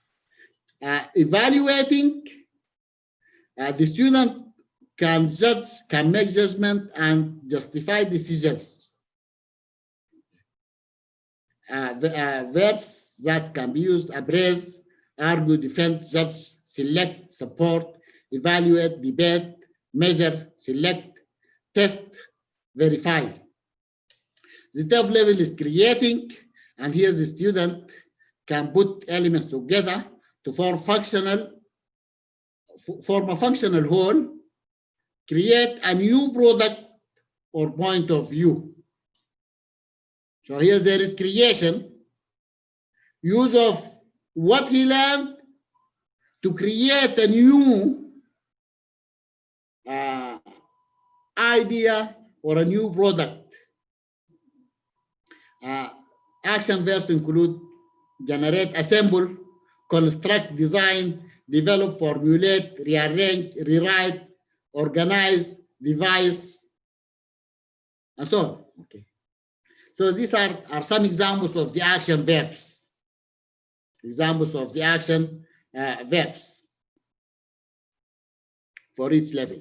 Here, this is again the Bloom taxonomy, but here I just want to show what you expect the student to be able to do at each level. At the level of remembering, this is the lowest level, the student can recall data and information. Can recall data and information. And so if you want to assess the student at this level, as the level of remembering, you just assess how he can recall information.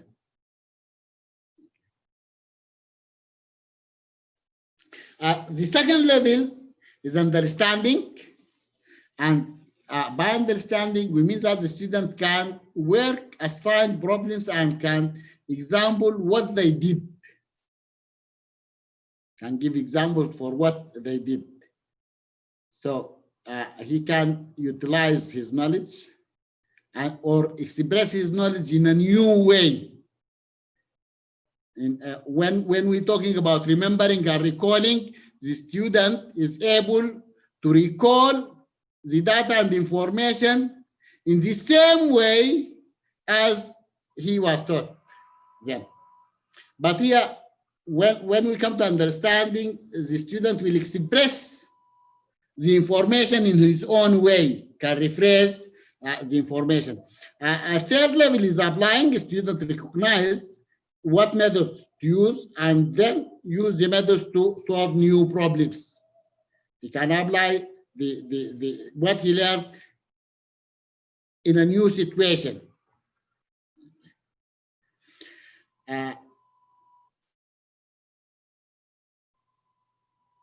Analyzing means that the student can explain why the solution process works. He knows what is behind. He can criticize and analyze why this solution is working. Then evaluating that the student can create, select the solution method best suited for the problem from a variety of solutions based on established criteria.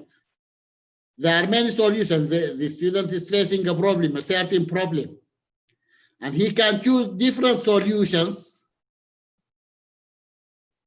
and can criticize each one and select the best one, can identify which is best and why is it better than the other.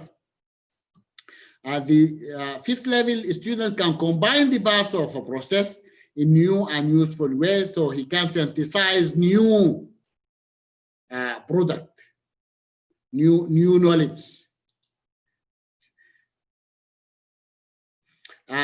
This is about the Bloom taxonomy, but Bloom taxonomy is not the only taxonomy. There is a structure of observed learning outcomes, the solo taxonomy. We'll not talk about this taxonomy a lot, but this taxonomy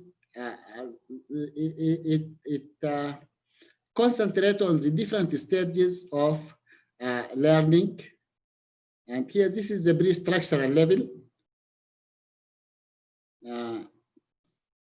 and he is seeing this. He is seeing this piece of subject, the subject, but he is not sure what is it. I'm not sure about this subject. Then here he sees the subject. He has only one idea about the subject, only single idea about the subject. This is called the unistructural level. Only single idea, and then he collects different ideas about the subject. So this is the multi-structural level, but each idea is not related to the others. He has different ideas, but each idea is he cannot relate the ideas with each other. And then in the fourth level, there is the relational level. I can link my ideas together to see the big picture. So here you see he's can relate different ideas together.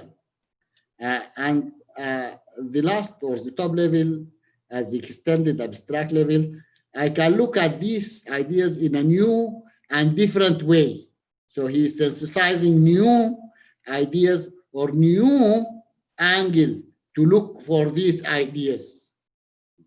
This is the solo taxonomy, but usually the most common is the Bloom's taxonomy, most common used. How to align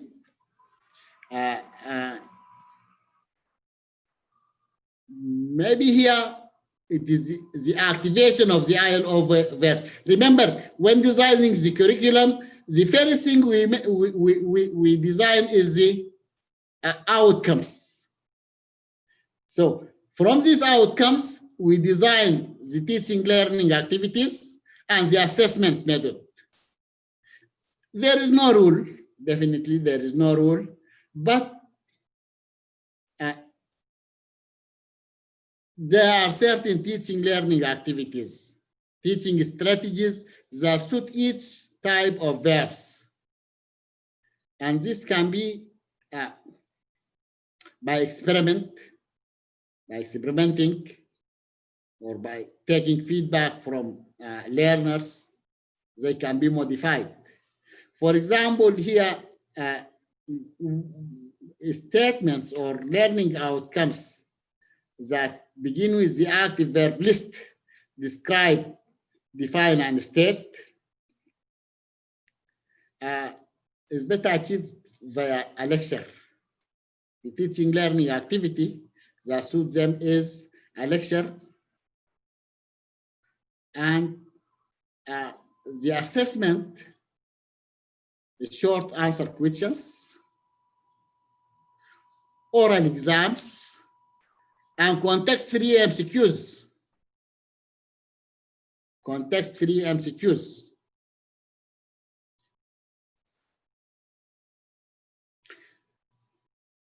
A second level is explain, which is the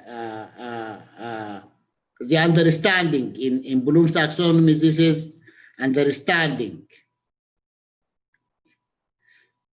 And the teaching learning activities could be tutorial, and the medicine such as case presentation, problem-based learning, and they are better assessed by essays, assignment, short answer questions, and oral exams. The third level is to integrate, and integration. The suitable TLS is PPL, and the assessment is context-based MCQs. Context-based MCQs. By context-free MCQ, we mean an MCQ in which the stem is not in a context. I can say, for example, okay, a context, just a question followed by the options. This is the context-free MCQs. But as the context-based MCQs, they have a scenario, and then a question related to the scenario,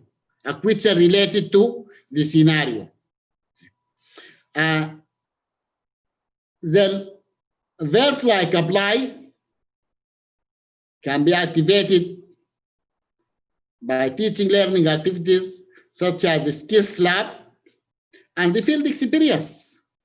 In field, student is applying what he learned. Assessment by practical exam and projects. Design, create. Here the teaching learning activities may be project, experiment, and assessment is also the project report. And communicate, for example, PPL,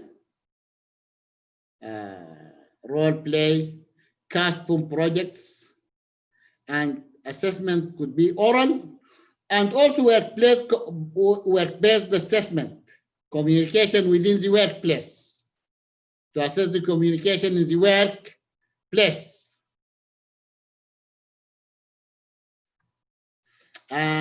Okay, here, this is taken from a College of Medicine, the Miller Prism of clinical competence. We use this Miller Prism of clinical competence in medicine to assess the students at different level and different domains of Bloom's taxonomy. As you see, the Bloom taxonomy is concerned with knowledge, psychomotor skills, and attitude. Here we have knowledge, skills, and attitude. And the basic level is that the student knows. He knows. And a higher level is that he knows how to do things, how to perform something, how to do a procedure, for example, or whatever. He knows how to do it. And the third level is that he can show you how to do it.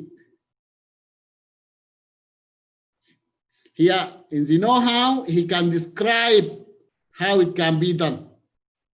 Suppose a procedure, he can explain how it could be done. And at the third level, he can do it and show you that he can do it. And the fourth level is that he can do it in the context without a need to be supervised. How to assess each level? At the lowest level, the know can be assessed by context-free MCQs. Context-free MCQs. Just a question and options. The student choose an option from for the answer. And the knows how the student can describe what he can do or what should be done in a given situation. In medicine, we use case presentations. Just the student come and present a case, a case and describe how can he deal with this case. Essays and case-based MCQs are also methods of assessment here. Shows means that the student can demonstrate learning, and the best method to assess is the demonstration of learning. The student should demonstrate his learning. He should show you how he can do the things, how he can do a procedure of a competency, whatever. Here, the best method of assessment is simulations and OSCE, oral clinical exam. And the last is does. He can do it in the setting, in the workplace setting. So the best assessment is via portfolios, direct observation, workplace-based assessment.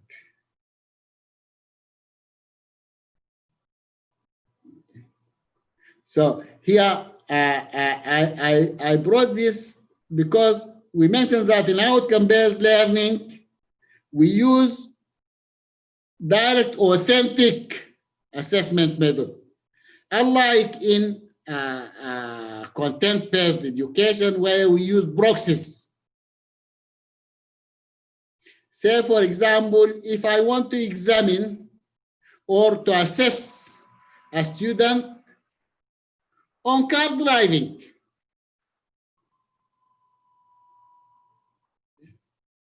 I can assess his knowledge, and I can assess the knows how.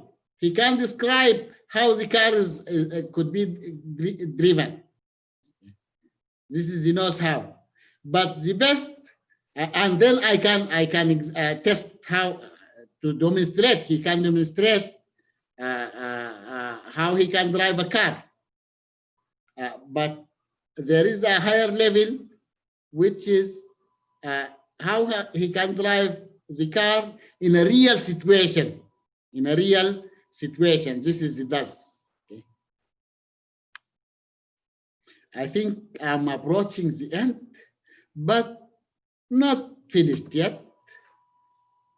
We design our curriculum, but this is not the end, because design is followed by development, and then we implement the curriculum. And while implementing the curriculum, we monitor the implementation and evaluate the curriculum and the educational process as a whole. We evaluate the educational process and outcome, and then review the curriculum or our educational plan, and then we redesign, develop, and the cycle continue. And this is for continuous improvement of the program. continuous improvement of education. I think I reached my last slide. Thank you. Thank you.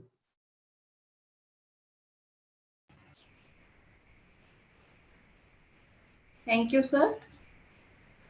Could you Thank please you. unscreen your slide, unshare your slide?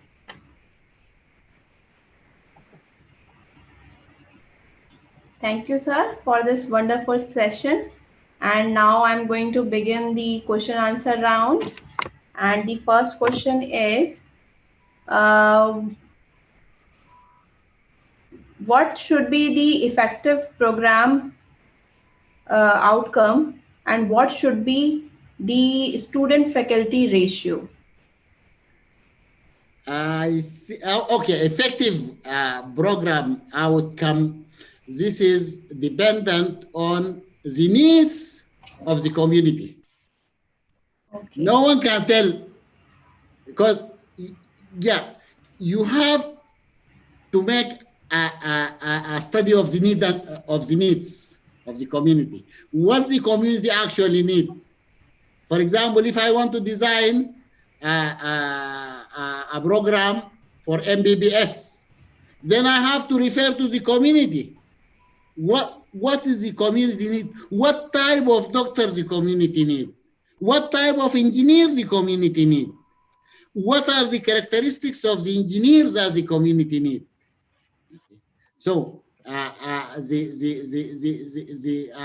program outcomes depend on a need analysis. Okay. Okay. And for each program, the faculty and the student ratio will also be changed as per the program. Yes, yes, that differ from one program to another. Yeah. Okay. Okay. So next question is, competency is the only word to face the challenges. Comment on this statement. Yes, competency. Yeah, yeah. There is some overlap between the word competency and outcome, because competency means ability to perform a given task. Ability to perform a given task. Usually, this is used in professional studies such as engineering, medicine, nursing, and they need a graduate who is able to perform given tasks, certain tasks. Okay, so competence is the solution for certain programs, not for all programs. Okay. For certain programs. Okay. So next question is, if a teacher is not able to achieve the program outcomes, and students are not able to achieve the learning outcomes like you have shown in your program matrix, so what should be done for that? And should we change the program outcome or learning outcome, or what should we do if we are not able to achieve it? The program learning outcomes. The program learning outcomes depend on the needs for the program. Okay. Not here. Here the point is there is a defect or deficiency in the strategy of the teaching learning. Okay. And as we mentioned, all the students can learn at the end. We should have this belief in our minds that all the students can learn. When and how, this is something not important, but at the end they can learn. So I have to change on how and when the student learn. I have to play in this area, how and when they learn. Suppose I have a course, and at the end of the course, the student did not achieve the outcomes. Then one of the principles is that there is multiple opportunities. There should be multiple opportunities. You should give the students other opportunities. You should give them variety of ways to learn. Okay. Yeah. Okay. Now we are taking the question from Bloom taxonomy, and the question is, what parameters should we follow to achieve all domains of Bloom taxonomy on the practical ground? Can you explain with Yes, some yes, examples so but that it would be clear? yeah, I didn't hear your point. What parameters should be followed to achieve all the domains of Bloom taxonomy on practical ground? Yeah, that depends on the program. That depends on the program. It's not important to achieve all of them. Suppose I'm talking about a program of language, for example, English language. There is no psychomotor skill. Okay. Yeah. So it's not important to achieve them all. Okay. Okay. Okay, sir. I think we are now ending the question answer round. And Yeah. there are some lots more question and that I should mail you and you will reply for that for our Thank you, thank participants. you, thank you very much. Okay, and Thank you thank very you, much, and sir. welcome for any questions. Any questions, mail to my email. I will respond within 24 hours, inshallah. Okay, sir. Thank you, sir, for being Thank, here thank, as a speaker and guide us on outcome-based education and Bloom taxonomy in more scientific and reasonable and manner. And you have very well explained the constructive design and its alignment. And obviously you are expert of that, so we are able to understand it very well. And I hope thank you. after this session we are now capable to understand what are the learning outcome should be in frame of smart model that is specific, measurable, achievable, relevant, and should be time bound. Thank you, sir. Thank you once again. You have given time of 3 hours for our session, and we solve our purpose. Thank you very much. Thank you very much. I thank all the audience. Thank you all the attendees. Thank you very much. Thank you, sir. With that, we are ending our session. And today's session. But before that, I would like to give information regarding tomorrow session. Tomorrow we will have lecture on file preparation and document management by Professor Satish Suresh Tanve from Caledonian College of Engineering, Oman, Muscat. And in second session, we will have Dr. Manoj Gupta, Associate Professor at Mata Vaishno Devi Central University, Jammu, and who will discuss about the role of ICT in education. And till then, goodbye, be safe at home. And one important thing, don't forget to give today's feedback. Link will be available on Telegram group and it will send via mail also. And meet you all tomorrow at 10 a.m. on the 4th day of FDP on outcome-based education and accreditation. Have a nice day.